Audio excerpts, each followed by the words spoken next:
মোটামুটি চৈতি হাওয়াতে এই নিয়ে 3 থেকে 4 বার আপনি এসছেন। হ্যাঁ, মোটামুটি চৈতি হাওয়াতে এসে কেমন লাগলো? খাবারের টেস্ট কেমন? ওভারঅল এক্সপিরিয়েন্স কি আছে?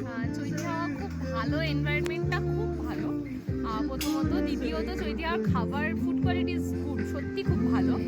আর হচ্ছে চৈতি হাওয়াতে এসে আপনি এমনি ঘন্টার পর ঘন্টা এমনিই কেটে যাবে, মানে আমি এই 5th টাইম কি 4th টাইম আসছি। হ্যাঁ, সুতরাং খুব ভালো। আজকেই আমি এখানে প্রায় 3 ঘন্টা 3.5 ঘন্টা আড্ডা দিয়েই যাচ্ছি।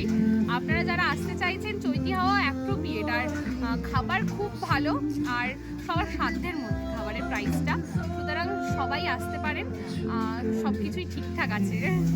আর অনেকে আসছে পিকনিকের জন্য, এবার আপনি কি পার্সোনালিভাবে কোনো কেউ যদি পিকনিক করতে চায় তাহলে তাকে কি সাজেস্ট করবেন? সাজেস্ট করবো চৈতি হাওয়া প্রথমত পিকনিক করতে আসার জন্য একটা দিক থেকে খুব ভালো, পার্কিং ফ্যাসিলিটি। সেকেন্ডলি, আপনারা অনেকে এসে প্রায় 200 জনও যদি পিকনিক করতে চান, এসে এখানে এত বড় গ্রাউন্ড আছে যে আপনারা পিকনিকটা করতে পারবেন সবাই খুব ভালোভাবে। আর থার্ড ফ্যাসিলিটি, আপনারা এখানে খুব ভালো পরিবেশ পাবেন, বাচ্চাদের খেলার জন্য জায়গা আছে। আর আপনারা যদি চান পিকনিকে এসে এনাদের থেকেই ফুড নিতে চান, তাহলে সেটাও পেয়ে যাবেন, সেই ব্যবস্থাও।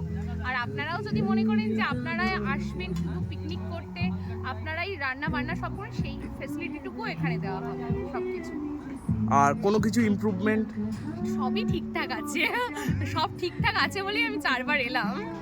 আর এখানে মোটামুটি কোন ফুডের কোয়ালিটি সব থেকে বেস্ট লেগেছে?